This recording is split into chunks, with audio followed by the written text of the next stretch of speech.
Mon Père, je me remets entre vos mains. Mon Père, je me confie à vous. Mon Père, je m'abandonne à vous. Mon Père, faites de moi ce qu'il vous plaira. Quoi que vous fassiez de moi, je vous remercie. Merci de tout. Je suis prêt à tout. J'accepte tout. Je vous remercie de tout. Pourvu que votre volonté se fasse en moi, mon Dieu. Pourvu que votre volonté se fasse en toutes vos créatures, en tous vos enfants, en tous ceux que votre cœur aime. Je ne désire rien d'autre, mon Dieu. Je remets mon âme entre vos mains. Je vous la donne, mon Dieu, avec tout l'amour de mon cœur, parce que je vous aime et que ce m'est un besoin d'amour de me donner, de me remettre entre vos mains sans mesure. Je me remets entre vos mains avec une infinie confiance, car vous êtes mon Père.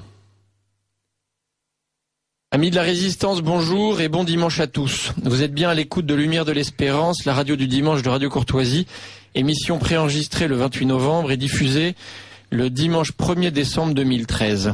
Premier dimanche de l'Avent, émission dirigée par votre serviteur Grégoire Boucher. Cette émission est donc préenregistrée et exceptionnellement, vous ne pourrez pas donc nous transmettre vos messages, mais n'hésitez pas à nous les envoyer, ils seront lus la prochaine fois. Vous venez d'entendre en introduction la magnifique prière d'abandon du Saint-Père de Foucauld, rappelée à Dieu, un 1er décembre 1916. L'humble frère Charles de Jésus fut assassiné lâchement par des Sénoussis et des Touaregs à Tamanrasset, aux portes du Sahara, un 1er décembre. Il était parti semer du bon grain dans un sol fertile, et son œuvre aujourd'hui est immense. L'émission de ce jour devait être joyeuse et légère, et je vous promets qu'elle le sera. Mais il ne nous était pas possible de commencer cette émission sans la dédier au Père Georges Van den Bussche, qui a été enlevé le 13 novembre dernier. Vous le savez, le Père Georges Van den Bussche, 42 ans, curé de la paroisse dans le nord du Cameroun, a été capturé par les islamistes de Boko Haram.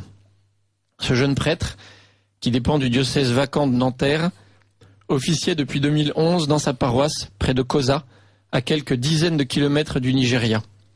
Oui, comme le père de Foucauld, le père Georges connaissait les risques liés aux menaces terroristes et à la dangerosité de la zone. Mais il avait choisi de rester dans sa paroisse pour continuer l'exercice de sa mission, notamment auprès des réfugiés chrétiens en provenance du Niger qui fuyaient les violences. Je veux rester au service des gens. Je sais que c'est difficile, mais c'est difficile pour moi aussi, confiait-il il y a quelques jours à l'évêque de Maroua Bokolo, diocèse dont dépend sa paroisse. Plus de 3000 prêtres et religieux œuvrent ainsi dans le monde, en ce moment chaque jour, pour porter secours aux populations victimes chaque jour de la folie des hommes au nom d'un bien curieux Dieu de paix et de miséricorde, paraît-il. L'AED fait la terrible recension chaque année de ces nouveaux martyrs. Ce sont plus de 100 000 chrétiens, qui sont tués, massacrés, égorgés pour leur foi chaque année. 100 000 chrétiens chaque année, ça représente presque 300 martyrs par jour. Un toutes les 5 minutes qui tombe pour sa foi. Alors je voulais simplement rappeler à messieurs Fabius et Hollande que leur attitude, une fois de plus, nous fait honte, nous désole et nous révolte.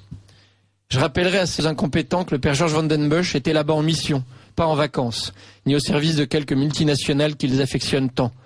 Non, le père Georges était en mission pour tenter de donner du courage aux pauvres, aux plus démunis, à ceux qui ont tout perdu, à ceux à qui on a tout volé, aux oubliés de tous, victimes du chaos créé par la France, malheureusement. Le père Georges a décidé, comme le père de Foucauld il y a plus d'un siècle, de partir témoigner de l'amour du Christ. Et témoigner, en grec, cela se dit martyr, justement. Alors j'ai demandé à Daniel Amiche, que vous connaissez bien et qui est le rédacteur en chef du blog L'Observatoire de la Christianophobie, de venir nous donner des nouvelles du père Georges Van den Bussche. Bonjour Daniel. Bonjour cher Grégoire. Avez-vous des bonnes nouvelles à nous donner ?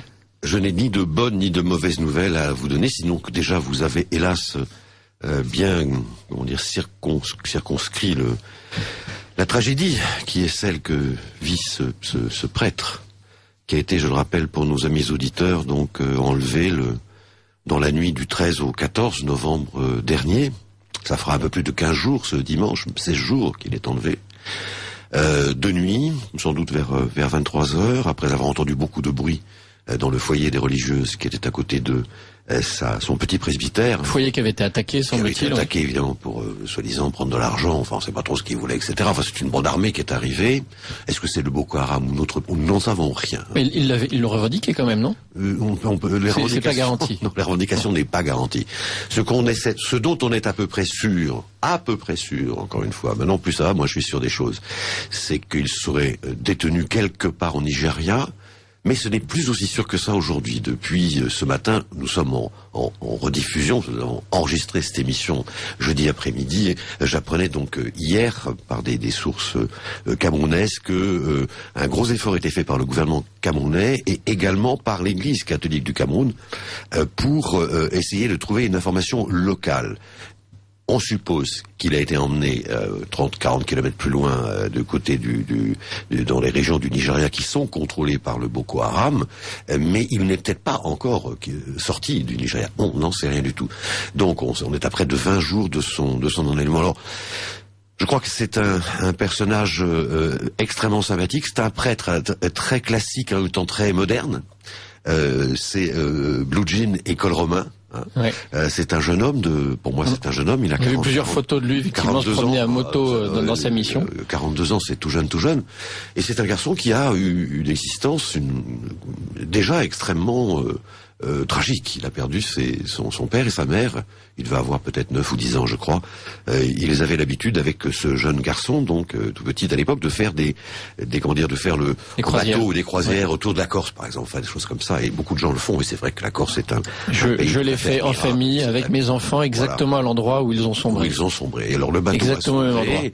Le jeune gamin, le jeune Georges avait lui sa petite brassière de sauvetage. Et les parents, le papa et la maman l'avaient pas. Ils sont péris en mer. Il a été récupéré. Et c'est comme ça qu'il est devenu orphelin. Voilà. Alors c'est un jeune homme qui est né à Meudon et qui a fait et qui a été curé de Sceaux. C'était, je crois, sa première grande cure, c'était à Sceaux, et qui a quitté il y a 2 ans la France comme prêtre donum fidei, c'est-à-dire ce donum fidei, ça remonte à Pie XII, c'est quand même très très ancien. Oui. C'est des prêtres donnés, c'est le don de la foi. Des diocèses français offrent des prêtres à des pays qui en ont besoin, mais il est vrai aussi que la réciproque est vraie. Des pays comme en Afrique aussi peuvent avoir des prêtres donum dei pour la France. Alors on n'a pas l'information. On sait qu'actuellement, y compris les musulmans du Cameroun, essayent de négocier. Je parle des chefs coutumiers, ce qu'on appelle des rois au Cameroun, essayent de négocier avec un sultan très important du Nigeria auquel quand même le Boko Haram, si c'est lui, prête l'oreille. Enfin, on n'en sait rien. Le gouvernement camerounais a aussi lancé une grande offensive d'information pour essayer de que les gens parlent, mais les gens parlent pas parce qu'ils ont peur. C'est une zone extrêmement poreuse. Et le père Georges, donc Van den Busch, c'est son nom. Le père Georges était là, bien sûr, dans une mission extrêmement pauvre, l'extrême nord du Cameroun. Mais une de ses fonctions, depuis qu'il y est arrivé, c'était aussi d'accueillir les chrétiens persécutés du Nigeria, persécuté par les islamistes qui venaient se réfugier de l'autre côté de la frontière, c'est-à-dire au Cameroun. Et c'est peut-être une des raisons pour laquelle sa présence n'a peut-être pas été jugée très souhaitable. Alors voilà, c'est pour ça que c'est un côté un petit peu indécent d'entendre certains hauts responsables politiques dire nous l'avions prévenu que c'était dangereux, qu'il fallait qu'il s'en aille. Enfin bon, le rôle d'un prêtre qui est là-bas en mission n'est pas de partir un berger. Son rôle, c'est pas d'abandonner son troupeau. Bah, bien sûr que non. Donc c'est absolument ahurissant d'entendre avec ces ricanements la manière dont ils en ont parlé. Ils ne comprennent pas ce que c'est un prêtre. Bon, les prêtres sont allés soigner les lépreux. Il y en a qui en sont morts de la lèpre. Il y en a qui sont allés soigner les pestiférés qui sont morts. Il y en a qui sont partis en mission en Chine ou au Vietnam qui ont été découpés en rondelles. Enfin, c'est comme ça. C'est les missionnaires, les prêtres missionnaires, puisque c'est un missionnaire. Et ça fait 2000 ans que ça dure. Et ça fait 2000 ans que ça dure. Et ça dure encore un bon moment. C'est très bien. Alors évidemment, quand on rentre dans le sacerdoce, c'est pas pour faire carrière. La paye est très très modeste et les risques sont quand même très très importants. Alors ça leur va bien à eux de faire ce genre de critique. Le prêtre n'est pas allé. Et encore une fois, quand des journalistes se font prendre aux pattes par des groupes terroristes ici ou là, ou se font même tuer d'ailleurs par des terroristes ici ou là, c'est une louange continuelle sur le sens de la responsabilité professionnelle, le devoir d'informer qui existe, et le devoir de convertir, et le devoir de sauver des âmes est encore plus important que celui d'informer, me semble-t-il. Bien. Oui, d'ailleurs, à ce sujet-là, c'est assez curieux parce que des critiques ridicules. Ces deux braves journalistes, effectivement, qui ont été kidnappés et qui sont morts, ont été égorgés, rendus égorgés, on les a retrouvés comme ça. Et le gouvernement français a refusé de le dire. Non, ils ont voilà, dit qu'ils avaient reçu des balles. Ils ont reçu des balles, ils sont morts, mais c'est toujours curieux de voir de quelle manière cette information est toujours tronquée. Ça salit même la mémoire de ces deux personnes qui effectivement avaient une certaine conception de leur métier, qui était de prendre des risques pour aller donner une information sur la vérité, sur ce qui se passe effectivement sur place. Même quand il s'agit de ça, on arrive à mentir à leur sujet. Donc on n'est pas surpris effectivement de n'avoir aucune nouvelle du père Van den Bosch. Sur le père Van den Bosch, la seule chose que nous pouvons faire, et c'est la chose la plus simple, et c'est la chose la plus belle, la chose sans doute la plus puissante, parce que nous n'avons pas les moyens nous n'avons pas des espions, nous n'avons pas des soldats, nous n'avons pas des commandos, nous n'avons pas les relations avec les services de renseignement de la planète tout entière, mais on a quand même un lien formidable, c'est avec le ciel. Donc il faut prier, évidemment. On n'a pas beaucoup d'autres choix que de prier pour le père Van den Bosch. Je dois reconnaître que moi j'ai lancé une première neuvaine de prière le lendemain de son enlèvement, le samedi 15. Je rappelle que vous êtes donc le rédacteur en chef, comment on peut qualifier oui, le rédacteur en chef du blog. Du blog, l'Observatoire de la christianophobie, qui donc se décline en trois secteurs. Il est devenu hebdomadaire, j'ai vu. Le blog, alors ça, il y a le blog auquel est accolé ou à côté une page Facebook qui est avec quasiment 11 000 suiveurs maintenant, enfin c'est un truc complètement fou, et puis également un journal qui était mensuel et qui est maintenant hebdomadaire à partir de lundi, c'est-à-dire de demain, du 2 décembre, voilà. La première version donc sur abonnement sort sur abonnement. Oui, il suffit d'aller sur christianophobie.fr et puis vous pouvez même avoir des numéros spécimens, avoir enfin il y a toutes sortes de choses possibles pour voir ce qu'on fait. Donc nous sommes maintenant deux à travailler sur la christianophobie de manière quotidienne. Et donc vous avez Vivien Hoche, aussi les auditeurs de Radio Courtoisie et moi-même qui me connaissent depuis trop longtemps. Voilà. Trop longtemps, jamais trop longtemps. Vous avez donc ça durera moins longtemps que les contributions directes, je peux vous le dire. Vous savez pas, et même indirectes. Vous avez donc lancé dès l'annonce de l'enlèvement du père Georges Van den Bosch une initiative une chaîne de prière. Moi je suis pas un garçon intelligent, c'est quand je sais pas quoi faire, je prie. Ça c'est bien, c'est un bon réflexe. Voilà. C'est que c'est un mec bête. Hein. Mais la communion des saints a toujours été plus efficace que les armées célestes ont toujours été plus efficaces que les armées terrestres. On a lancé donc une première nouvelle. Moi je pensais qu'avec une nouvelle, ça suffirait peut-être. Enfin voilà, et puis on en a relancé une seconde. Donc ça. Il y en aura peut-être une troisième. De toute façon, on ne lâchera rien. On ne lâchera rien en matière de prière. On ne lâchera certainement rien. Là non plus, pas davantage sur cette affaire que sur les autres. On ne lâchera rien. Et donc on la lancera. Et puis, ce qui est absolument étonnant, j'ai eu, alors je veux pas vous dire de bêtises, mais le nombre exact, je ne m'en souviens plus, 714 courriels de gens qui s'inscrivaient à cette chaîne de prière ça représente des milliers et des milliers de gens. Oui, ils font ça en famille. D'Australie, alors essentiellement des Français de tous nos départements, et aussi de l'outre-mer, j'ai de la Réunion, etc. Aussi d'autres francophones, j'ai des Suisses, j'ai des Belges, j'ai des Canadiens. J'ai un couple une famille de Français je crois qu'ils sont en Lituanie aussi, qu'ils ont mis à prier. Et j'ai une autre famille de Français qui eux sont aux États-Unis, dans l'État de New York. Et alors ils ont fait prier la petite église américaine, catholique évidemment, mais américaine, à laquelle où vont leurs petits enfants. Tous les enfants prient pour ils savent pas qui est le père Van den Bosch. Peut-être des enfants ne savent même pas où c'est la France, mais enfin ils prient pour le père Van den Bosch. Je trouve ça absolument magnifique. J'invite tous les auditeurs de Radio Courtoisie à vous inscrire. Oui, c'est gratuit, c'est vraiment un don. C'est gratuit. L'intérêt de s'inscrire, je veux dire pourquoi, c'est quand on a le courriel, moi ça permet d'envoyer une petite lettre d'information. Dès que je suis abonné, donc je la reçois. 4 ou 5, je ne sais plus. C'est vrai que c'est très frustrant parce qu'on espère à chaque fois avoir une bonne nouvelle. Il n'y a pas de bonne nouvelle, mais on peut. Il y a de l'information. On a cette union dans la prière est aussi très très forte et c'est une grande fraternité autour du Père. Je pense qu'il y aura sûrement beaucoup de grâces qui vont en sortir de toute façon. Ah mais de toutes les manières, moi j'en suis absolument sûr. Et puis je pense que l'homme ce prêtre est un prêtre très solide. Je pense que spirituellement c'est une très belle âme. drame. C'est une épreuve épouvantable parce qu'on ne sait rien, Il a été enlevé, il était pieds nus. Il n'a même pas eu le temps de mettre ses chaussures quand il a été enlevé. Vous vous rendez compte quand même. Bon. Donc il a rien, il doit avoir une barbe maintenant de 15 jours. Je pense qu'il avait la barbe avant. Je pense qu'il s'était laissé pousser la barbe aussi.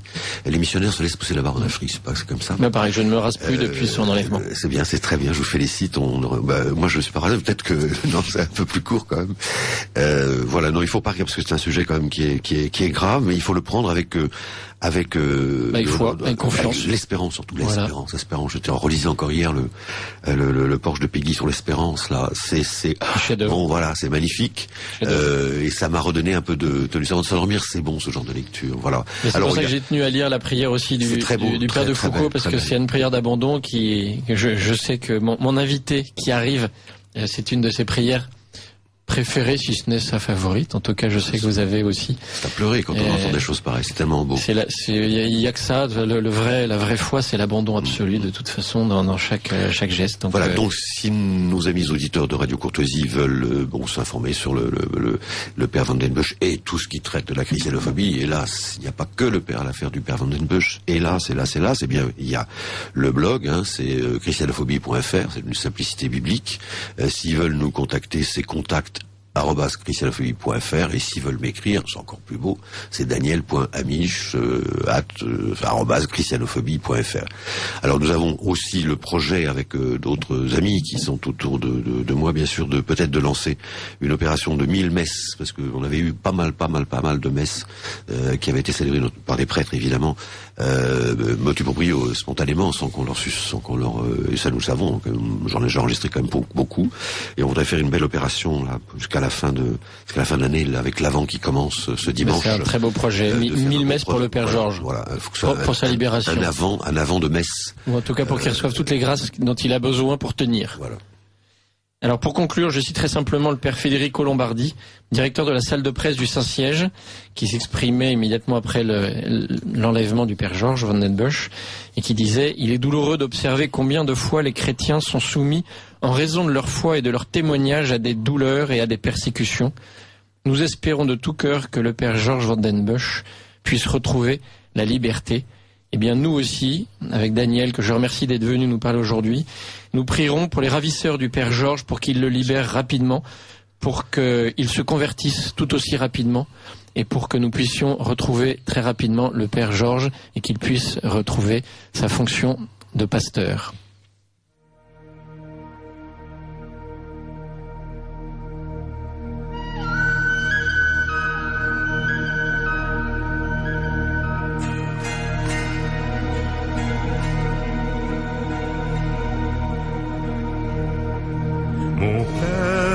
Mon Père, je m'abandonne à toi. Fais de moi ce qu'il te plaira. Quoi que tu fasses, je te remercie.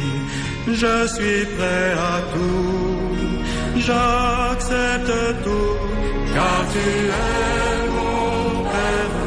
Je m'abandonne à toi, car tu es mon Père. Je me confie en toi, car tu es mon Père. Je m'abandonne à toi, car tu es mon Père. Je me confie en toi.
Je me confie en toi.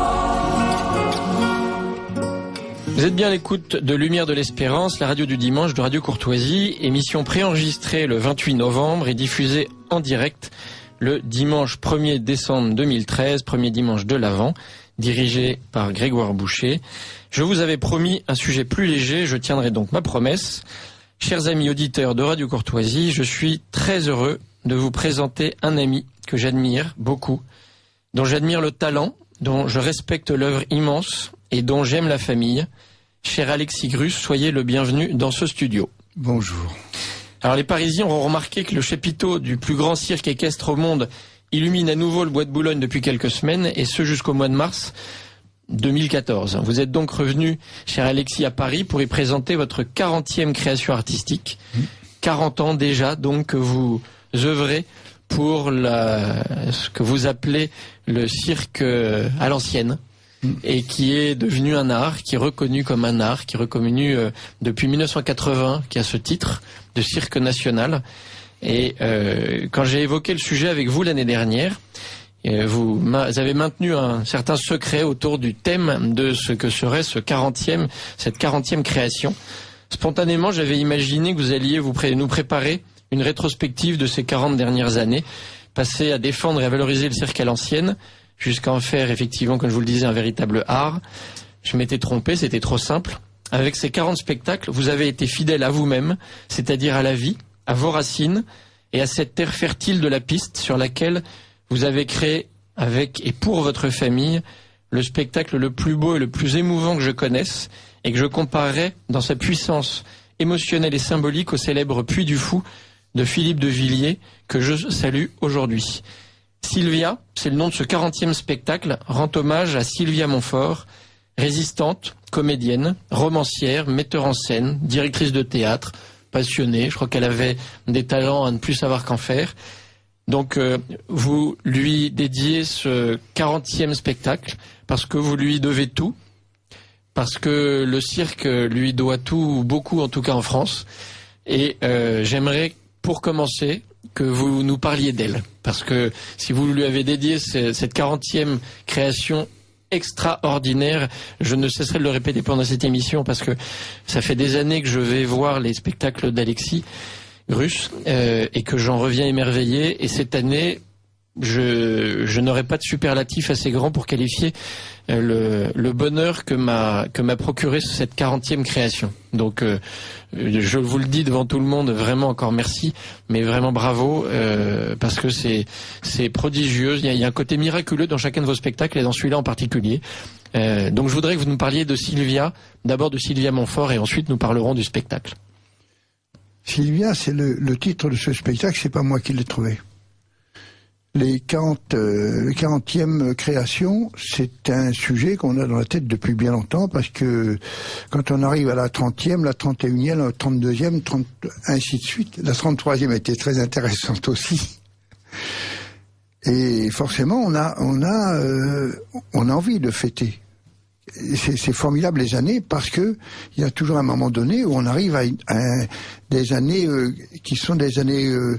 Enfin, c'est la fin et le commencement d'une décennie. Et c'est Stéphane, c'est mon fils aujourd'hui.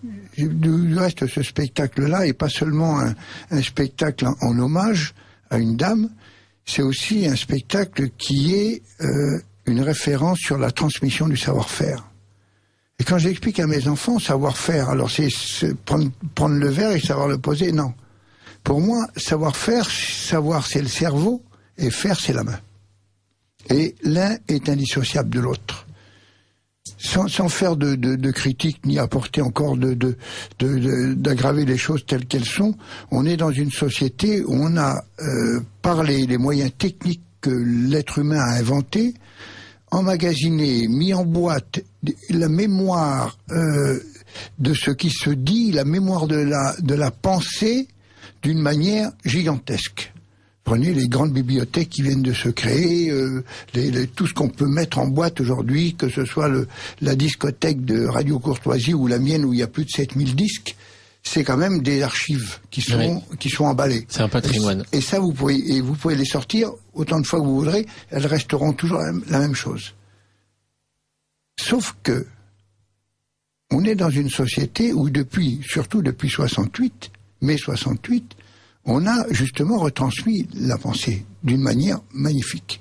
Je l'avais dit à un ministre de la Culture, à l'époque c'était M. Ayagon. Si monsieur le ministre, vous avez depuis mai 68 retransmis la pensée formidablement bien, mais vous avez négligé une chose qui est pour moi aussi importante, pas plus importante, puisque c'est indissociable l'un de l'autre. C'est le geste. Et ce spectacle-là, c'est la transmission des deux.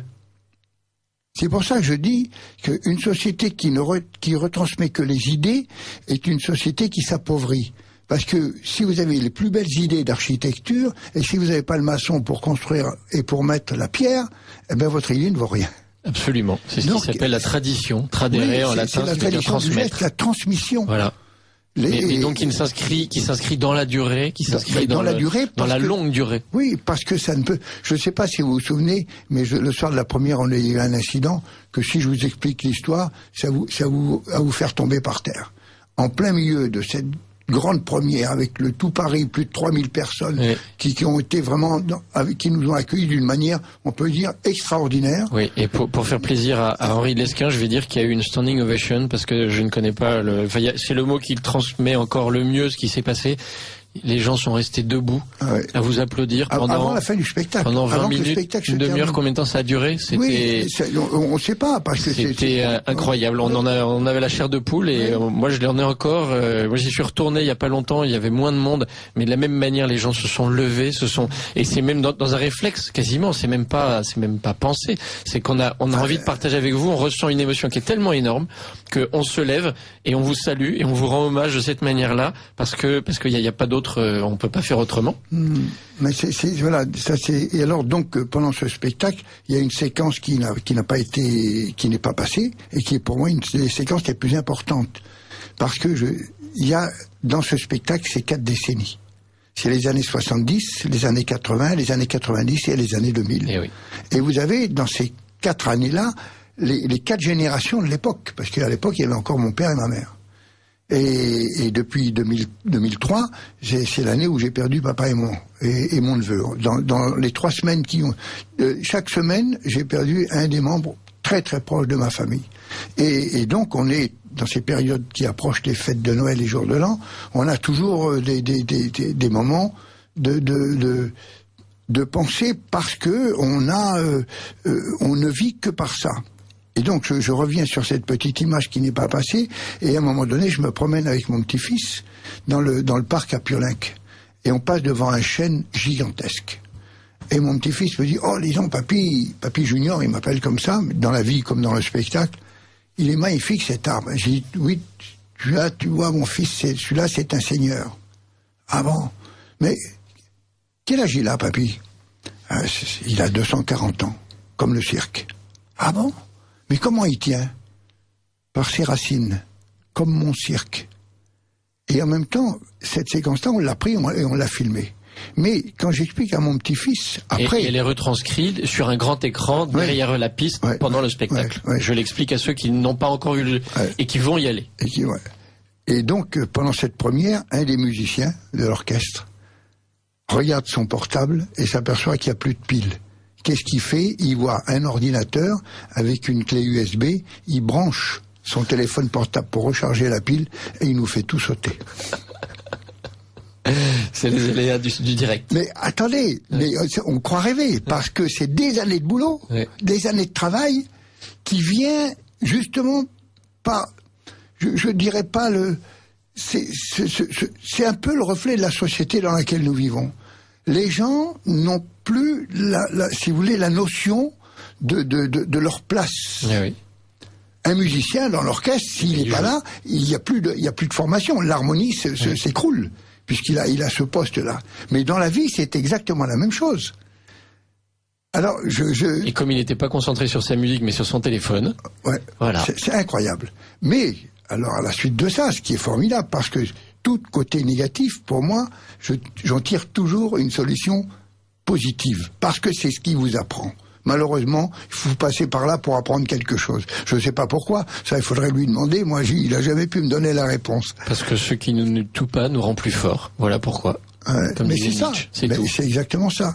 Donc, un des techniciens dit ça y est, tout a sauté. Alors comme le final, il y a quand même tout cet hommage à Sylvia Montfort et tout. Si on n'a plus ça au final, il y a une partie du spectacle qui s'écroule. Ouais, bon. En tout cas, dont on perd une partie de la suite. Eh bien, un de nos techniciens, Jean-David, a été dans sa caravane, machin, et il a su, parce qu'il a vu forcément cette prise, donc il savait ce qui s'était passé. Et il a ramené une pièce, il a ouvert l'ordinateur, il a changé une carte, il a remis une carte qu'il avait bricolée de son côté, et on a sauvé le spectacle. Là il s'est passé un miracle. Il y en a beaucoup autour de vous. Oui, mais c'est vrai. Et donc, ce spectacle Sylvia, pour moi, c'est pas seulement... papa disait, souvent, il dit, tu sais mon fils, la reconnaissance est une maladie des chiens qui n'est pas transmissible à l'homme. Pas tous. Pas tous. Et la reconnaissance, il y a un moment pour ça. Et la mémoire est quelque chose de très fort. Et Sylvia a été, il y a 40 ans, elle nous a fait venir pour fêter l'arrivée du cirque à Paris, qui est arrivé en 1774. Moi, j'arrive à Paris en 1974, et on est bientôt en 2014, et on fête cet anniversaire. Voilà un peu la boucle est bouclée. C'est l'arrivée de la piste. Et donc, à l'époque, elle s'occupait de l'ancien foyer de la Gaîté Lyrique, c'est ça ? Alors, il s'occupait de la Gaîté Lyrique, et dans le foyer, c'est pas l'ancien, après on l'a appelé l'ancien, mais c'était le foyer de la Gaîté Lyrique, il n'était pas ancien à l'époque, et c'est dans ce foyer où j'ai créé ma première école de cirque, le 15 octobre 1974. Donc il y a 40 ans, et c'est vrai que cette année, on fête plusieurs anniversaires, 240e anniversaire, effectivement, de l'arrivée du cirque à Paris, vous pourrez nous en dire un mot, c'est donc le major. Il était major, si ma mémoire est bonne. Oui, Philippe Astley. Philippe Astley, donc qui arrivait d'Angleterre et qui, le premier, avait voulu, en fait, pour l'armée, développer une technique un petit peu spécifique autour de l'art équestre pour les cavaliers. Si vous voulez nous en dire un mot.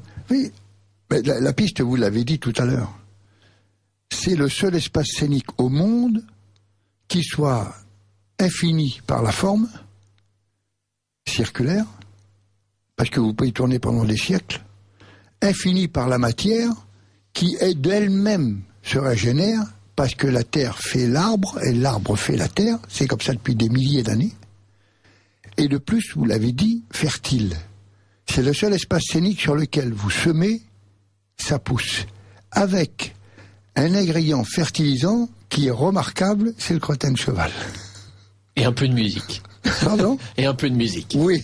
Ah ben, et là, on a une source d'inspiration infinie. Qui est une source de vie.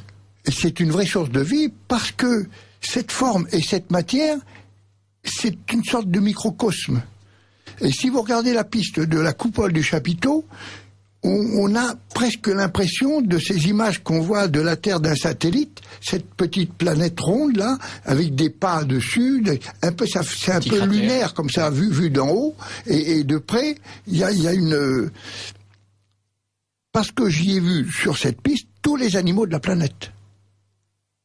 Sur la mienne. Vous avez une véritable ménagerie, puis sur celle de mon père, mais surtout sur celle des autres cirques que j'ai vus à travers le monde. Alors les animaux, n'en parlons pas, à plumes, à poils et aquatiques, de toutes sortes, en passant par les manchots, pingouins, éléphants de mer, les morses, ça c'est tout le côté otaries bien sûr, les otaries de Patagonie qu'on retrouve encore aujourd'hui dans des trucs qui ont un sens de l'équilibre absolument incroyable. Et puis bien sûr chez les mammifères, ça va des plus petits jusqu'à l'éléphant de 5 tonnes. Les reptiles, j'ai vu les plus petits serpents comme l'anaconda ou au niveau des oiseaux, les numéros de perruche, les aigles, le condor, j'ai vu tout ça. Les cacatoès, perroquets, ceux qui parlent pas. On a vu, dans toute ma vie, je crois que j'ai vu pratiquement toute la planète passer sur cette piste. Vous évoquez d'ailleurs dans la deuxième partie du spectacle cette partie internationale et le moment où vous allez rayonner à travers le monde entier, de donner totalement universel, très catholique en fait, du cirque et de son rayonnement. Ah ben absolument, parce qu'en même temps, si vous voulez, c'est une sorte de... Moi, quand le spectacle commence, et ça s'approche là, parce que la date approche, j'ai toujours un peu l'impression d'avoir un petit paquet devant moi, un peu comme les rois mages, dans le temps, aller offrir leur présent. Et nous, on a la crèche derrière. Elle est là. Et vous l'aurez le 24 décembre. Et on l'aura. On a une image qui va être sublime là pour la messe de minuit. Parce qu'il faut que les auditeurs sachent que chaque année, alors je ne sais pas si c'est depuis 40 ans, mais en tout cas depuis longtemps, ouverte où on accueille le public il y a 35 ans. Ça fait 35 ans que le chapiteau d'Alexis Grus accueille la messe de minuit. Et donc qui est dite à minuit comme son nom l'indique, et qui donc est dite après le spectacle. Et alors cette année, vous savez évidemment qui va célébrer cette messe de minuit. L'année dernière c'était Patenôtre. C'était Monseigneur Patenôtre. L'année d'avant c'était Monseigneur, c'est un évêque parisien qui l'avait célébré. C'était pas Monseigneur de Moulin-Beaufort, non? Je sais plus. Et cette année ce sera? C'est Monseigneur Beau. Monseigneur Beau, voilà, de Paris. Qui est évêque auxiliaire à Paris. Très bien. Et j'encourage de toute façon, c'est plein à craquer, donc c'est difficile d'encourager les gens à y aller, parce qu'il y aura pas de place pour tout le monde. Il n'y a que 3000 places, c'est énorme, mais voilà, il n'y a que 3000 places dedans, et chaque année, c'est plein.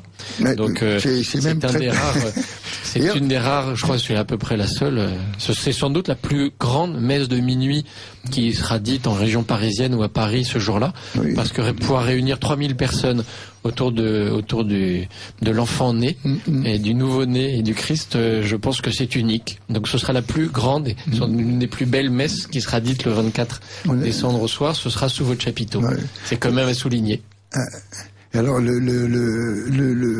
fond de parce qu'il faut quand même bien expliquer aux auditeurs qu'il y a le spectacle avant et la messe après. N'allez pas imaginer qu'on fasse du cirque dans la messe. C'est pas le genre de la famille. Redoutable. Alors, je me suis toujours battu pour justement. Vous savez, il y a eu beaucoup de gens qui font ça en France, qui font le cirque pendant la messe, mais c'est pas vraiment l'esprit. Oui, mais on ne sait pas si c'est pas l'inverse non plus. On ne sait pas si c'est pas le genre de la maison non plus. Mais l'année dernière, il y avait cette magnifique rosace de Notre-Dame, et j'ai un de mes amis à Rungis qui m'a prêté un énorme olivier. Et j'avais la rosace de Notre-Dame, mais gigantesque derrière, et juste l'olivier au milieu. Et un petit ballot de paille. L'image d'une simplicité déconcertante. Mais d'une efficacité absolument incroyable. Qui retrouvent les origines de la crèche, parce que ils sont allés dans une mangeoire parce qu'ils avaient de la place nulle part, et qu'ils étaient dans le dénuement le plus total, et en fait dans la simplicité la plus totale. La simplicité, c'est ramener à son strict minimum, mais l'essentiel. Mais d'aller à l'essentiel. Et c'est justement ce qui moi m'a touché beaucoup, comme je vous l'ai dit. Chaque année on en sort grandi, mais cette année encore plus, on en sort plus riche, éclairé de quelque chose d'unique, de très profond. Vous nous transmettez l'essentiel, comme on le disait à l'instant, qui semble vous animer tous d'ailleurs, parce que vous êtes rayonnants en fait.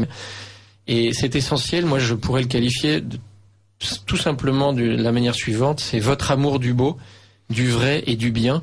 Et je reprendrai ce qu'écrivait justement Sylvia Montfort en 1977 à votre propos: je ne connais rien de plus beau que les Grus. C'est formidable. C'est écrit par elle, c'est dit par elle. Je crois qu'il y a peu de manières de symboliser ou de synthétiser ce que vous êtes et ce que vous transmettez. Parce que vous parlez de transmission, quand on est dans le cirque et qu'on assiste à votre spectacle, on en prend plein la figure et on en prend surtout plein le cœur, plein l'âme. Et on est heureux, on en sort heureux, et on est heureux de partager ça avec vous. Vous rayonnez quelque chose avec votre épouse, Gypsy, avec vos 3 enfants, et sans oublier Armand, évidemment, avec tous vos petits-enfants, je ne les ai pas comptés, mais ils sont très nombreux. Ils ne sont pas tous dans le spectacle, mais il y en a 7, et c'est pas fini. Il y en a déjà 7. On a des projets. Et je pense qu'il y en a rapidement, il y a notamment la magnifique petite fille de Gloria, c'est ça? Gloria, oui. De la fille de Maud. Ouais. Je sais qu'elle est déjà arrivée sur scène. La fille de Firmin aussi, on l'a vue sur scène. Célestine, Jeanne. Ouais. Donc je pense que l'année prochaine on les verra sûrement. Ouais. Ça c'est sûr. Oui. Mais c'est une transmission. On en est à 3 générations. Il y en aura peut-être 4. Quand votre père jusqu'à finalement c'était il y a mes petits enfants sont la 6e. Oui, mais là sur la piste il y en a 3. C'est la 3e. Il y en a 3 en même temps. En même temps. Et il y en a eu 4 parce que je pense que votre père a été sur la scène avec ses petits-enfants. Jusqu'à la fin de sa vie. Je pense que vos Charles, c'est ça, et les deux aînés des jumeaux, Alexandre et Charles, ont dû être sur la piste avec leur arrière-grand-père. Ah oui, ça c'est sûr. Ça c'est sûr. Ah oui, il y avait 4 générations de Grus au même endroit, ce qui est quand même exceptionnel. Donc là, il n'y en a que 3 pour le moment, mais je pense que les jumeaux. Alors papa, c'est comme ça. C'est comme ça que mes petits enfants m'appellent tous Papy Junior, parce que déjà à l'époque, mon père, voulait pas. Il était arrière-grand-père, donc il voulait déjà pas qu'on l'appelle grand-père. Alors arrière, il n'était même pas question. Donc il se faisait appeler Papy. Et moi, quand j'arrivais, ils n'arrivaient pas à comprendre que j'étais un autre Papy. Parce que papa avait déjà pris ma place dans les titres. Et je sais pas, je crois que c'est Charles ou Alexandre qui a eu cette idée de m'appeler Papy Junior. Voilà. Et ça reste encore aujourd'hui. Mes petits-enfants m'appellent toujours Papy Junior. Il y a même une petite séquence dans le spectacle où je reproche à mon petit-fils de m'appeler Papy Junior. Il me dit, alors tu veux que je t'appelle comment? Je dis, appelle-moi seulement Junior, ça me suffit. Quand vous tournez autour de la piste sur la carriole, c'est ça, hein?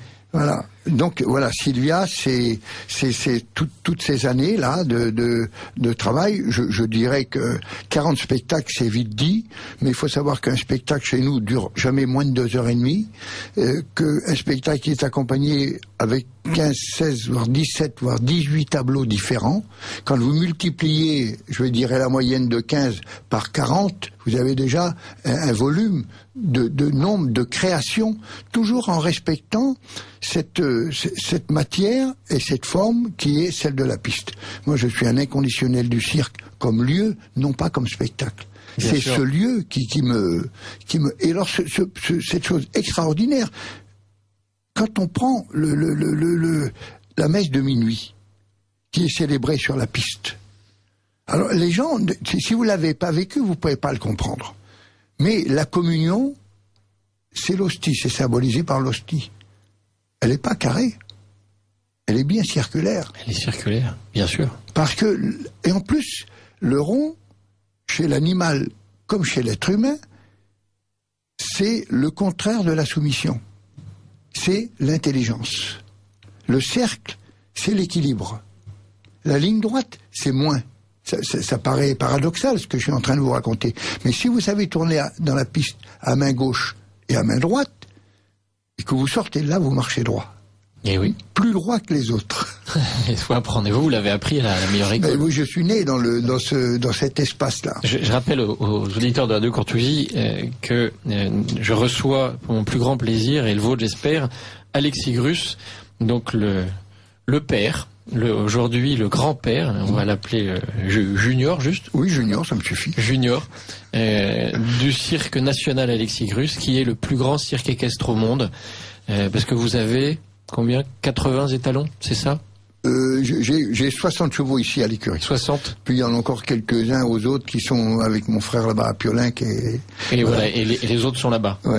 Ils sont pas donc parce que vous passez la moitié de la vie, votre année à Piolin, que juste à côté donc d'Orange, où vous avez un grand domaine, une très très jolie propriété où vous prenez vos quartiers d'été, et puis vous revenez passer 6 mois à partir du mois de septembre, en gros fin septembre, 6 mois. jusqu'au mois de mars, donc dans le bois de Boulogne, près du lac supérieur, c'est du côté de la porte de Passy, mais je vous donnerai les détails après, et vous donnez. C'est vrai que moi-même en préparant l'émission, je cherchais un autre mot spectacle, parce que on n'est pas dans le cadre d'un spectacle. Parce qu'un spectacle, on est, comme son nom l'indique, on est spectateur. Or, quand on vient assister à ce que vous transmettez sur la piste, on n'est pas spectateur, on le vit avec vous. C'est quelque chose qui n'a absolument rien à voir.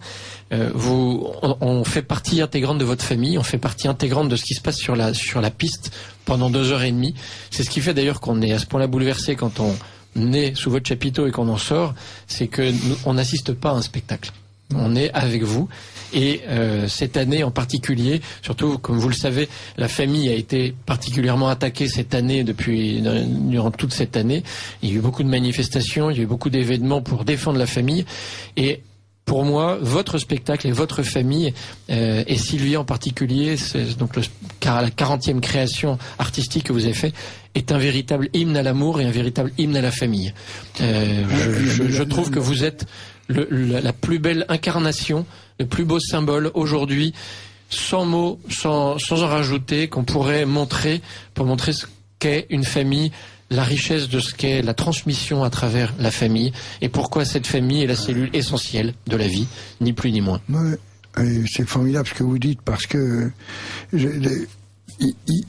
on me dit, mais est-ce que vous êtes fier? Alors, est-ce qu'il y a un point d'interrogation dans la question de voir sur le même cheval votre fils, votre petit-fils, votre belle-fille, votre gendre, la femme qui était de l'autre côté? On est tous là. Elle dit, attendez, est-ce qu'il y a un doute sur l'émotion que ça peut vous apporter tous les jours, à chaque représentation? On fait 300 représentations. À chaque fois que je vois cette pyramide humaine sur les 5 étalons, postier breton, trait russe, cob normand, là, tout ça en équilibre là au-dessus. Et tout ça, c'est votre sang. Et mes enfants, mes petits-enfants, mes gendres. Oui. Et que les gens qui sont autour, vous l'avez dit, se lèvent pour applaudir tout ça, d'émotion, parce qu'il n'y a pas de panneaux qui disent levez-vous, asseyez-vous, applaudissez, taisez-vous chez nous. C'est spontané. Tout est spontané. Il n'y a pas de chauffeur de salle comme dans certaines émissions. Et alors c'est un miracle votre cirque, parce que il y a bien entendu, il y a plein d'autres cirques qui existent et on n'est pas là pour les critiquer. Et bien entendu, vous trouverez dans d'autres cirques, sous d'autres chapiteaux, des gens qui sont plus forts techniquement, qui font des choses sans doute techniquement plus incroyables, plus invraisemblables. C'est possible. Je dois vous avouer que je suis pas spécialement amateur, donc j'en ai pas vu beaucoup.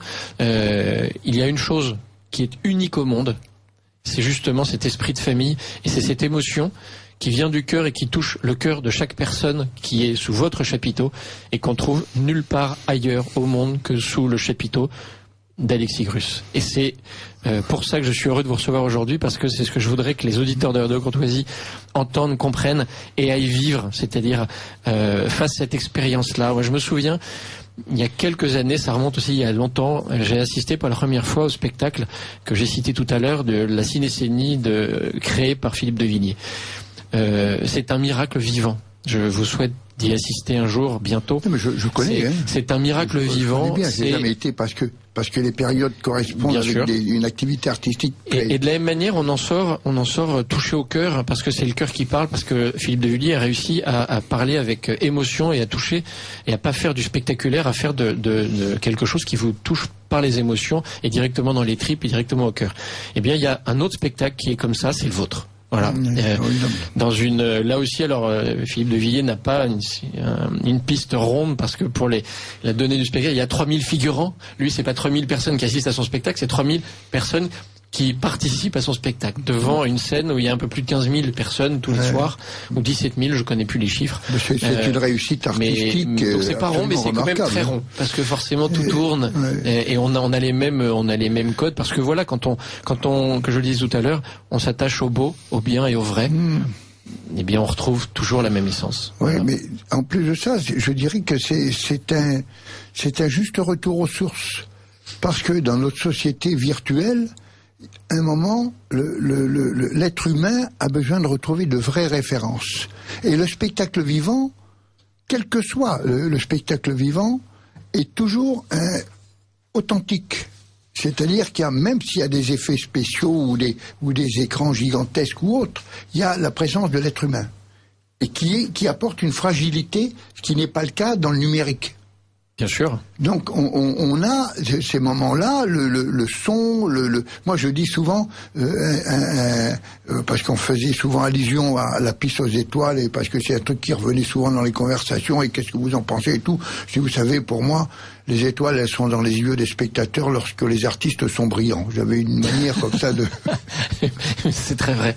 Et je peux vous garantir que c'est vrai, c'est-à-dire que vous êtes sur scène, vous les voyez. La performance, si on prend le spectacle de cette année, le numéro des pyramides, je prends celui en exemple le premier, c'est 4 pyramides, 4 tableaux de pyramides qui sont en principe, et qui existaient il y a très longtemps, mais rarement, un des éléments finaux d'un des plus grands numéros de pyramides qui a existé à l'époque, au siècle dernier. Et Stéphane a fait 4 pyramides qui sont les 4 monuments des pyramides équestres alors vous savez que les pyramides, elles sont nées dans le Maghreb, surtout au Maroc, parce que les Marocains, pour passer par-dessus les médinas, les murs, puisque tous les petits villages étaient entourés d'un mur, ils apprenaient à s'empiler les uns sur les autres pour passer l'autre côté. L'échelle. Oui, pour faire l'échelle. C'était une sorte d'ascenseur humain, quoi. C'était formidable. Du reste, il y a beaucoup de choses qui ont été inventées, qui ont été reprises dans le spectacle et dans le sport de compétition. Aux Jeux Olympiques, on retrouve encore des disciplines qui ont été comme la batoune ou le cheval d'arçon qui viennent de l'armée. Et la batoune qu'on retrouve dans votre spectacle, justement. Oui, et qui est parce qu'il y a ce garçon qui vient justement de la gymnastique et qui fait un saut périlleux avant par-dessus les 5 étalons extraordinaires qui sont là et qui arrivent sur un tout petit matelas de rien du tout, quoi. C'est une vraie merveille cette année aussi, l'arrivée de ces acrobates, qui sont des gymnastes acrobates, c'est le terme que vous utilisez, qui apportent, qui se font, on a l'impression que ce sont vos enfants, tellement ils ont l'air heureux d'être là. Ils sont aussi heureux, rayonnants que les autres, et ils sont parfaitement à l'aise. On les retrouve d'ailleurs dans beaucoup de numéros. Oui, ils sont de A jusqu'à Z, de la parade de l'ouverture jusqu'au final. Mais on a, alors, quand le gymnaste arrive, il a la technique, mais il sait pas marcher comme nous, il sait pas mettre les mains comme nous, il sait pas se tenir comme nous. Alors donc, là, l'école, si vous voulez, fait que vous prenez un ingrédient qui est tout simple, qui est très performant, et nous, on en fait un ingrédient artistique. Avec l'ingrédient d'artiste, on lui apprend à marcher, on lui apprend à se maquiller, on lui apprend à sourire. Et ça, c'est le travail de votre épouse beaucoup, qui est vraiment celle qui travaille à transmettre ces techniques. On fait attention à ça. On a un costumier, Bruno Fatalo, qui nous fait des maquettes et qui nous fait des costumes avec des matières, des choses d'une simplicité, mais d'une qualité. Il y a une recherche dans la matière, il y a une recherche dans les couleurs, il y a une recherche dans le sens du tissu. Un tissu, vous le prenez dans un sens, il fonctionne. Vous le mettez dans l'autre sens, il fonctionne pas. Pourtant, c'est le même tissu. Lui, c'est vraiment l'artiste le plus extraordinaire. Il y a eu la rencontre avec Sandrine Dia, la chorégraphe qui travaille avec Stéphane, qui s'entend admirablement bien avec Stéphane, qui est vraiment pour nous, en tous les cas, elle sait dans quel domaine elle peut nous emmener. Elle connaît nos limites dans la danse. Elle sait que nous ne sommes pas des danseurs, mais elle sait qu'on peut améliorer aussi notre manière de faire. Et puis, bien sûr, tous les arrangements musicaux avec cet orchestre, qui est quand même un sacré orchestre. Il faut dire les choses comme elles sont, de A jusqu'à Z, entre la marche des petits Pierrots et les grands airs le moment de l'Arlésienne avec les rubans tricolores. C'est quand même des grands moments du spectacle. Dirigé par Sylvain Roland, chef d'orchestre. Sylvain Roland, c'est pour nous, c'est lui vraiment, c'est comme vraiment comme, je veux dire, c'est un membre de la famille, quoi. On partage, pour moi, la famille. Vous savez que c'est plus un état d'esprit qu'une question de consanguinité ou de sang. On est bien d'accord. Ça se construit une famille. Ah oui. Et parce que je veux dire, c'est l'état d'esprit qui est important. C'est le principe de l'amour, c'est que c'est un don total de l'un à l'autre, voilà. Vous savez, j'ai trouvé... nous rend heureux parce que vous nous donnez tellement que vous nous transmettez cet amour, on le reçoet et naturellement on vous le rend. Enfin, je pense que vous le ressentez quand vous êtes sur la piste aussi. J'ai trouvé 5 petits mots que je me suis écrits pour moi l'autre jour, et si vous le permettez, je voudrais bien vous les offrir, ces 5 petits mots qui sont indissociables les uns des autres. Parce que je vous parlais du geste et de la pensée. Pour moi, le mot qui fait la conjugaison des deux, c'est l'initiation, parce que dans l'initiation, vous avez le geste et la pensée. Et je dis que l'initiation, vous donne l'espoir, que l'espoir vous donne la foi vous donne l'amour, et l'amour vous donne l'éternité. C'est un résumé qui est parfait. Et on ne peut pas déplacer les mots. Chaque mot a cette progression-là pour aller justement jusqu'à l'éternité. Et on retrouve tout ça dans votre cirque en plus. C'est ça qui est fort. Parce qu'il y a tout cet aspect-là dans la première partie où vous parlez de l'école du cirque. C'est le début, c'est l'initiation. Il y a la partie espoir, c'est tout le rayonnement, la croissance que vous avez pu connaître et le rayonnement à travers le monde entier. Mélangé évidemment à la foi. La troisième partie du spectacle qui est la transmission. Donc là, typiquement, c'est la foi et l'amour, c'est ce qu'on transmet. Et puis ça finit, ça s'appelle des racines et des ailes. Ou d'ailleurs, je devrais plutôt dire des racines qui donnent des ailes.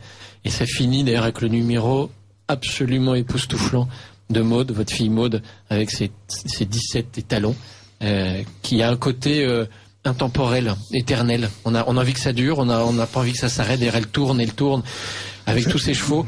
Et on a l'impression de voir un ange. Votre fille ressemble à un ange, et pas uniquement quand elle est sur son fil de fer. Quand elle est avec ses chevaux, elle est angélique, véritablement angélique. Le tableau final de la Poste à 17 chevaux, c'est le tableau pour moi le plus extraordinaire et le plus excessif dans tous les sens. Parce que là, on n'a pas besoin de faire de commentaires sur la difficulté, la performance, l'exploit, le ciel et l'autre. Mais je peux vous dire que c'est ce tableau-là qui est d'une fragilité que vous pouvez même pas imaginer. D'ailleurs, on la sent sereine, et on vous sent, quand on vous regarde, vous qui êtes autour de la piste, on vous sent extrêmement tendu et prêt à intervenir, parce que le tableau est à la fois très risqué, très très très fragile, comme vous le dites. Et la seule qui garde son sourire et une espèce de on a l'impression qu'elle vole au-dessus des airs, c'est Maude. Ouais. Et donc, parce que j'ai un de mes amis qui était venu nous voir aux répétitions à Piolinck, elle me dit, toi, t'as de la chance parce que ton spectacle, il coûte pas cher. Et je dis, pourquoi tu dis ça? Elle dit, parce que c'est ta famille qui travaille. Je dis, oui. Tu sais que la Poste, ça dure 3 minutes et demie. Le cheval le moins cher, et je vous dis pas tout, je vous dis pas la vérité. C'est minimum 10 000 €. Il y en a 17. Oui. Et le transport du cheval, de où il vient, il y a 1500 km et c'est 2 € du kilomètre. Plus l'assurance. Plus l'assurance. Ouais. Donc, c'est le numéro qui dure 3 minutes et demie, qui demande le travail le plus considérable que ce soit, du côté de ma fille, comme du côté de l'éducation des chevaux, de la formation des chevaux, pour mettre 17 étalons en 3 minutes et demie dans un rond de 13 mètres de diamètre, il y a un truc de fou. C'est pas très raisonnable. Donc, et vous avez ce garçon-là qui vous dit, au lieu de vous dire la beauté et le geste, voilà, encore une fois, il ne vous parle que de tarifs. Vous voyez, c'est-à-dire qu'il n'a rien compris du tout. Il n'a rien compris. Alors qu'il y en a un qui a tout compris. Après le spectacle, j'ai été vous voir derrière et j'ai pu discuter avec Tony, donc votre gendre, Tony Flores, qui vient aussi d'une très vieille et ancienne famille de circassiens. Et évidemment, je le félicite parce que lui, il fait 11 tableaux différents quand même, Tony. Donc il est impressionnant, il se change 11 fois de costume. Et je le félicite pour son travail, et surtout je le félicite en lui disant, mais vraiment Maude, elle est encore... Et il me regarde avec des étoiles dans les yeux, il me dit, je retombe amoureux d'elle tous les jours. Voilà. Formidable, hein. Voilà. Il n'a pas pu me dire autre chose. C'est spontanément la seule chose qui lui venait à l'esprit, parce que il se fout complètement de savoir combien ça coûte. Il voit, lui il connaît le travail, parce que Maude c'est une acharnée de travail aussi, mais il voit surtout comme dans un tableau, c'est tellement beau, ça le rend heureux. Et chaque jour, il est heureux et il retombe amoureux de sa femme quand elle est sur ses 17 postes. Et nous ressentons, je dois vous le dire, à chaque spectacle, je retombe amoureux de Maude. Je lui ai dit, donc Tony le sait, donc on n'a pas de problème entre nous, mais je suis pas le seul. Et on parle de la Poste. Il y a le tableau de l'écuyère au début où c'est la grâce, c'est la couverture, hein, c'est l'affiche. Oui. Donc où elle fait ça avec son frère Stéphane. C'est le visuel. Ça, c'est ce que j'ai fait avec ma sœur en 74. Et Stéphane, lui, en 74, il avait 3 ans. Donc oui, il se rappelle pas de tout ça, mais il en a tellement entendu parler, il a tellement vu dans les programmes, dans les choses comme ça, qu'il a repris l'essentiel de ce. Donc Stéphane, c'est un contemporain de l'abbé du père Georges Van den Bosch, qui est né en 71 comme lui. Absolument. Voilà. Et alors, il y a un autre tableau que moi j'aime énormément cette année, où on reparle de Stéphane, c'est quand il est avec son épouse Nathalie, plus belle que jamais aussi, sur le numéro de danse dans avec les tissus. Avec les tissus. C'est un hymne à l'amour, mais alors là encore d'une sobriété totale. Il est tout seul avec une trompette, je me trompe pas. Magnifique. Parce qu'il y a des instruments, vous avez une telle collection d'instruments que je voudrais pas me tromper sur la qualification. Il joue au pied de son épouse qui qui virevolte dans le ciel avec ses draps blancs qui descendent du haut du chapiteau. C'est d'une poésie, c'est d'une beauté, d'une simplicité. Ça s'appelle Romance aérienne. C'est un hymne à l'amour. C'est vraiment. C'est une déclaration d'amour à la trompette. Ah, mais on assiste à une déclaration d'amour. Je dois dire qu'il a une sonorité là dans ce numéro-là qui n'est pas la sienne.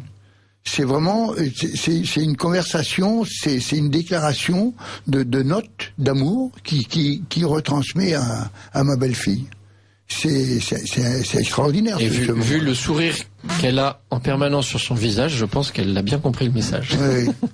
Elle en profite un peu, mais ça nous fait plaisir. Mais c'est vrai cette année, elle est particulièrement rayonnante. C'est vrai qu'elle est, en plus, elle est avec 4, parce que Nathalie et Stéphane ont quand même leurs 4 garçons sur la piste avec eux. Oui. Donc, pouvoir travailler à la longe comme ça avec ses fils, parce que les 2 aînés, Charles et Alexandre, aujourd'hui, ont acquis une technique qui est impressionnante. D'abord, physiquement, c'est des beaux bébés. Quand on parle du cercle, alors on peut expliquer ça, parce que c'est ma petite histoire de l'enfant qui accompagne le sculpteur chercher le morceau de marbre. Je vous l'ai raconté, et tous les matins, l'enfant regarde le maître tailler la pierre. Et un jour, la sculpture est terminée, et un magnifique cheval apparaît. Et l'enfant émerveillé demande au sculpteur, « Hé, qu'est-ce qu'il y a, mon garçon ? Mais comment tu savais qu'il y avait un cheval dans cette pierre ?» La culture, c'est ça. C'est de savoir que dans une pierre, vous pouvez en faire un cheval. Si vous ne l'avez pas appris, si ça vous a pas été retransmis, vous allez passer à côté de la pierre, elle va même vous gêner, la pierre. Qu'est-ce qu'elle m'emmerde, cette pierre? Vous comprenez? Mais l'autre qui sait, l'autre qui a appris. Dans la pierre, il y a un cheval. Il y a un cheval dedans. Et ça, je dirais que, avec les petits-enfants, quand je les vois debout, sur leurs 2 étalons d'une tonne, là, pratiquement, qui galopent à fond la caisse dans le rond de 13 mètres et qui jonglent avec leurs 5 massues, qui s'échangent les massues, un de face, l'autre de dos, ils se retrouvent les 2 sur le cheval, dans un rythme d'enfer, c'est leur génération. Hard rock, c'est pas ma génération, c'est pas la vôtre non plus. Non, mais c'est même pas mon goût. Mais non, mais c'est même pas mon goût, mais je ne ferme pas les portes, moi. Bien sûr. Je laisse les portes ouvertes, il faut jamais fermer les portes. Laissez les portes, les fenêtres ouvertes. Ne vous privez pas de ce qui peut se passer par la porte ou de ce qui peut se passer par la fenêtre. Ça vous apporte toujours quelque chose d'inattendu et c'est la connaissance qui vous arrive. Et la rencontre. À laquelle vous tenez particulièrement. Ben oui, parce que quand vous les avez debout, alors vous imaginez que quand ils jettent les massues, le temps qu'elle monte la massue et qu'elle redescende, le cheval a fait 3-4 mètres. Donc il faut l'acheter bien en avant, pour que quand elle redescende, la main soit au bon endroit pour la reprendre. Et quand vous en avez 5 en même temps, je me demande comment ils font. Ça, c'est unique au monde. Et puis, il y a quand même un tableau. Enfin, la séquence avec Firmin et l'éléphante, c'est quand même assez étonnant. Ah oui. Parce que là, c'est d'une poésie. Et France. D'une légèreté, oui. Et puis d'une légèreté. Je dirais que de voir cet animal de 5 tonnes sur ces troncs d'arbres, elle est dans son élément. Ah oui. Et là, l'éducation qu'on lui a apportée, on lui a permis d'améliorer et d'embellir ce que la nature lui a. Et il y a quelque chose en plus, je trouve, dans ce numéro-là qu'on n'avait pas de cette même manière dans les autres, les tableaux précédents l'année dernière ou les années précédentes, c'est cette complicité étonnante, incroyable avec Firmin, parce que c'est lui le cornac c'est son éléphant à lui. Oui. Donc c'est lui qui s'en occupe et ils sont tellement complices. Il en fait ce qu'il veut et on sent il n'en fait pas ce qu'il veut. C'est comme les dames, hein. On peut être très complice, mais on ne fait pas ce qu'on veut. Il en fait ce qu'elle veut. Parce que c'est une dame. Oui, c'est une dame. C'est une éléphante. Il en fait ce qu'elle veut. Ça, j'aime bien la formule. Mais en revanche, ils sont réellement complices et il y a aussi une relation d'amitié avec cette espèce d'énorme pachyderme de 5 tonnes, là. J'ai l'impression qu'il va tout renverser, qui est réellement d'une grâce, d'une légèreté sur la piste, et qui se meut en plus, dans les éléphants, dans le modèle d'éléphant, la morphologie de cet éléphant, c'est un top modèle. Hein. Ah oui? Ah oui, il n'y a pas beaucoup d'éléphants qui sont aussi bien foutus qu'elle. Hein. Ouais, ça, c'est une petite merveille. Ça, je suis pas spécialiste non plus d'éléphants. Mais il faut reconnaître que de manière un peu surprenante, parce qu'on s'attend pas du tout à ça quand on la voit rentrer, le numéro, donc avec Maud Firmin, votre fils, et cette éléphante Cinda, c'est ça, est absolument éblouissant aussi. Très touchant, très émouvant et éblouissant. On est touché par cette grâce qui est pas normalement l'adjectif premier auquel on pense quand on voit cet énorme monstre de 5 tonnes. Vous connaissez le sujet parce qu'on touche un sujet qui est pour moi la culture, je vous l'ai dit tout à l'heure, est pour moi un moyen incontournable dans l'éducation humaine. Comme les religions. Il n'y a pas de transmission sans éducation. Comme les religions. Bien sûr. Il n'y a pas le... Alors, moi, je vous avais raconté ça dans les premières émissions que j'avais faites avec vous. J'avais été à Berlin-Ouest, à la Philharmonie de Berlin, et Karajan répétait le Sacre du Printemps de Stravinsky. Et donc, j'entre dans la salle, il y a un brouhaha d'instruments épouvantable, et à un moment donné, il arrive, le silence absolu, la musique commence, tout ça. Bon, je vous dis pas, j'abrège un petit peu, c'était formidable. Et en sortant, mon ami me dit alors, j'ai retenu des choses qui sont pour moi essentielles. Quand j'entre et que j'entends tous ces instruments essayer de s'approcher le plus près de la note juste, parfaite, qui n'existe pas, elle n'existe pas. Il faut essayer de s'y en approcher, mais on ne l'atteint jamais. C'est le La 440. Ça, c'est la valeur de la note qui fait que tous les instruments de la planète qui veulent jouer ensemble sont obligés de s'accorder là-dessus. Parce que de cette note-là, tout découle l'harmonie. La deuxième chose, si le chef n'entre pas et si le chef ne synchronise pas le mouvement, il n'y a pas d'harmonie non plus. L'accord, le La 440, c'est les fondations. Le mouvement, c'est l'évolution. Il ne peut pas y avoir d'harmonie sans accord. Il ne peut pas y avoir d'harmonie sans mouvement. Si je dois résumer le mot harmonie en 3 lettres, c'est vie. Ça fonctionne exactement de la même manière. Et après j'ai remarqué un truc qui est pour moi extraordinaire, qui me donne la définition de l'art. Je vous l'avais dit aussi, c'est l'art, c'est le travail effacé par le travail. Et le travail, c'est la transmission du geste et de la pensée.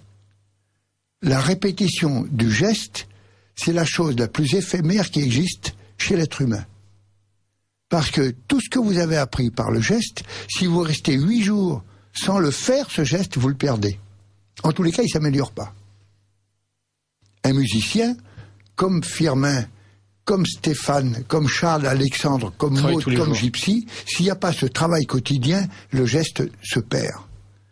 Et ça, c'est ce que je suis en train d'essayer de faire comprendre au pouvoir public, d'avoir et de sauvegarder ça. L'équitation française, le haineux, est entré dans le patrimoine immatériel de l'UNESCO. Le dressage français est entré dans le patrimoine immatériel de l'UNESCO en 2011. Il faut attendre 2011 ans pour s'apercevoir que le geste est quelque chose qu'il faut sauvegarder. On met du temps quand même avant de s'en rendre compte. Et là, aujourd'hui, avec tout ce qui se met à notre disposition pour emmagasiner la mémoire, on a complètement oublié parce on peut imaginer qu'en retrouvant le mode d'emploi, vous allez pouvoir le faire. Non. Le mode d'emploi va être justement un embarras redoutable parce que si la personne ne vous explique pas comment on tient la chambrière, vous ne saurez pas faire travailler le cheval. Parce qu'il y a une manière de le faire, voilà, qui est liée à la transmission. Et d'ailleurs que les animaux sentent très très bien. Ils savent quand vous maîtrisez ça, que vous êtes sûr de vous-même, que vous êtes sûr de votre geste. Non. Si vous êtes sûr de vous-même, vous perdez.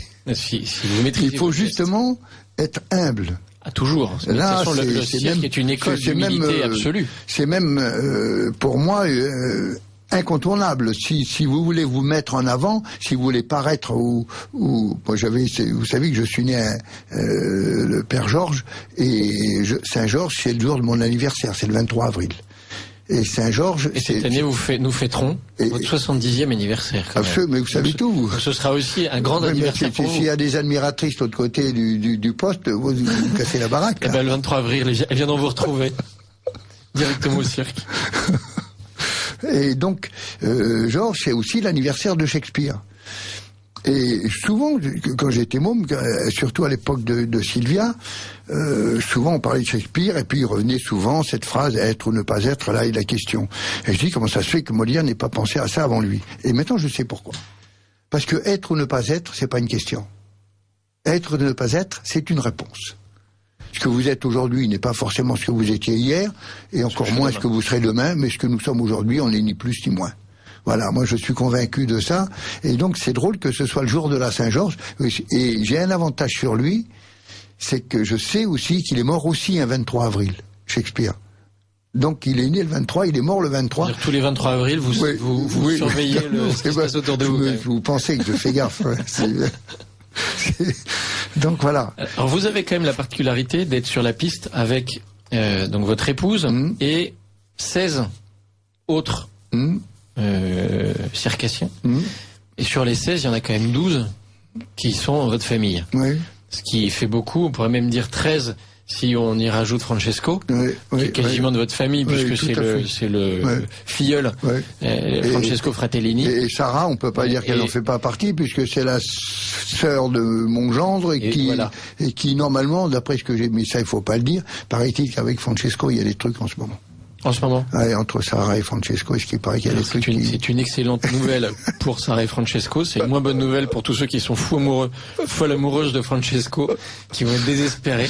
Oh. Mais c'est une très bonne chose. Donc c'est vraiment votre famille, et vous avez les quatre nouveaux, Fabien, Nicolas, Cécilia et Olga, qui je dois reconnaître sont vraiment impressionnant, et ce qui m'impressionne plus que ceux de l'année dernière, vous aviez 4 danseurs, qui étaient remarquables, mais je trouvais qu'ils étaient moins en harmonie, c'est pas une critique, mais moins en harmonie que les 4 cette année qui vous ont rejoint, et qui sont vraiment qui sont tellement au diapason avec vous que ils pourraient être de votre famille aussi. Et je pense que c'est quand même pour vous un vrai bonheur de voir évoluer tous vos enfants et vos petits-enfants dans cette harmonie-là, avec une telle fluidité. C'est à la fois beau et ça va vous faire du bien quand même. Souvenez-vous quand même, l'année dernière, le pas de 2 avec Mathilde Françoise en Black Swan, et puis moi sur le cheval, c'était quand même pas mal.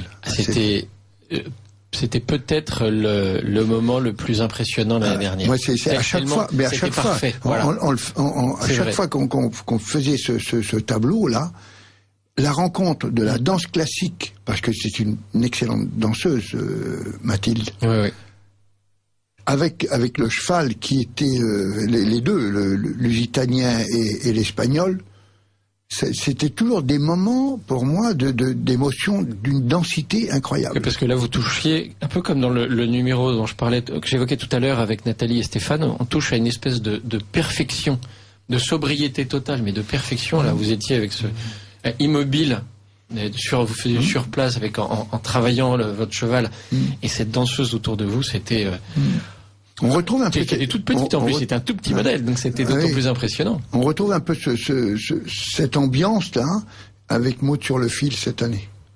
Le fil à 10 mètres du sol, qui est oblique, qui monte à l'oblique, qui se redresse jusqu'à 10 mètres, et que d'oblique il devient horizontal à 10 mètres du sol, et que d'horizontal il devient souple, et il redescend jusqu'en bas.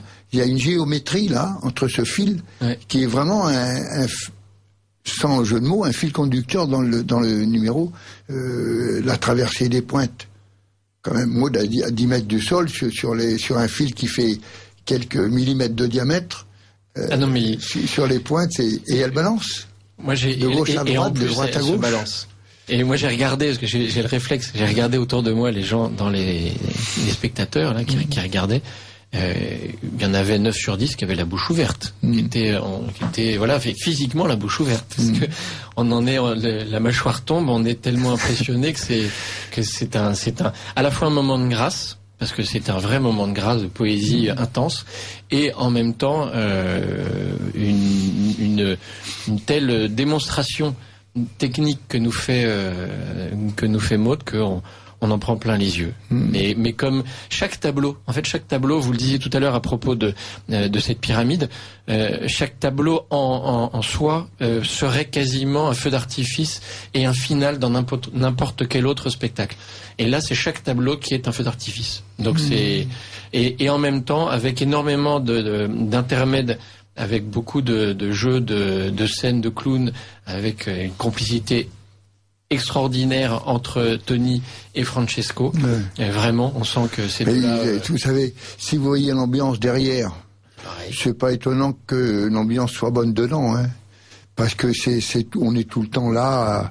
Et le matin, tous les matins, c'est 7h30, on se retrouve tous dans la piste, on élabore tout ça, on arrive dans la période d'hiver quand vous rentrez sous le chapiteau, que tout est gelé, et qu'on commence par la transpiration des chevaux, et puis notre transpiration à nous, à faire fondre la glace qui est collée sur la toile, et vous prenez les gouttes sur la tête, bon, et tout ça, ça crée une ambiance chez nous qui est tout à fait particulière.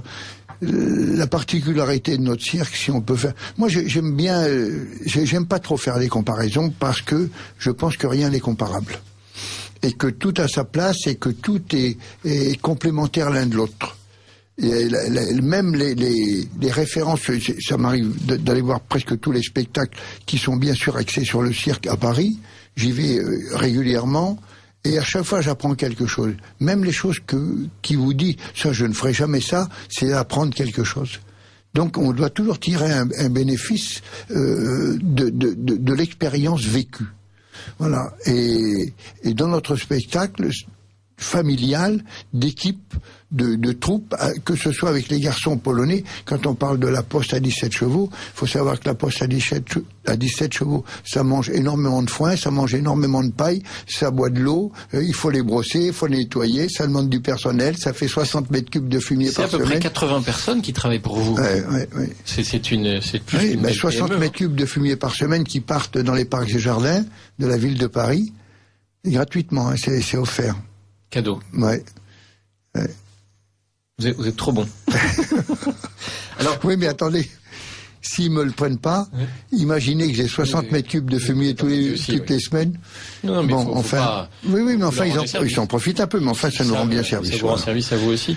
Alors, pour vous retrouver, donc c'est pas tous les jours, mais les représentations sont le mercredi à 15h, le samedi à 15h et à 20h. Et le dimanche à 15h. Ouais. Le plus simple pour les informations, c'est notre site internet. Si vous allez sur le site internet, vous avez toutes les informations, vous voyez tout. Vous avez la présentation d'un petit film remarquable sur la présentation du spectacle. Vous avez également un petit film de tous vos autres spectacles qu'on peut voir, découvrir a posteriori, mais néanmoins ça permet de goûter déjà au plaisir de retrouver pour ceux qui l'ont vu les années précédentes. D'autant qu'il y a également des séances supplémentaires qui sont rajoutées certains jours en particulier, notamment pendant les vacances scolaires. Allez-y donc sur le site alexis-grus.com. Vous avez les détails. Alors je donne un détail notamment pour le mardi 24 décembre, le spectacle est à 20h, suivi de la messe de minuit, et le 31 décembre également, c'est à 20h, suivi du réveillon. Alors il faut préciser que le spectacle est payant et que la messe est gratuite. Voilà, ce qui est la moindre des choses. C'est la moindre des choses.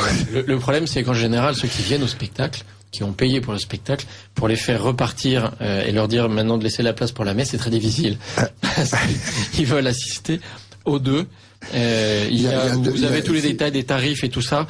Donc c'est jusqu'au 2 mars 2014. Vraiment, chers amis auditeurs de Radio Courtoisie, je vous recommande très très très chaleureusement d'aller retrouver Alexis Grus et toute sa famille, Gypsy en particulier, son épouse.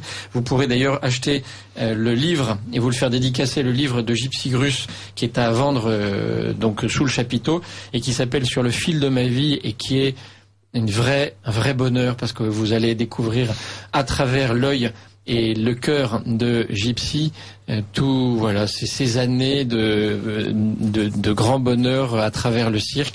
Gypsy est née Bouglione, donc une autre très grande famille de circassiens. Elle se soigne. Elle se soigne grâce à vous. Tony Flores vient d'une autre famille de circassiens. Francesco vient de l'autre famille Fratellini. Oui. De toute façon, tout ça, c'est la grande famille du cirque. Oui. La plus belle, c'est en tout cas qui a su conquérir mon cœur, c'est la famille Grus. Donc, et avant de nous quitter, et avant de vous donner quelques annonces, je tenais à vous rendre hommage à tous, et à vous particulièrement, et à vous dire merci. Cher Alexis, à une époque où toutes les valeurs sont inversées, où l'art contemporain détruit par pans entiers cet héritage culturel, il y a une famille qui tient bon, qui ne lâche rien jamais depuis plus de 40 ans. Et j'ai été très heureux de vous recevoir aujourd'hui en amis, en famille, sur Radio Courtoisie. Donc, mon micro vous sera toujours ouvert.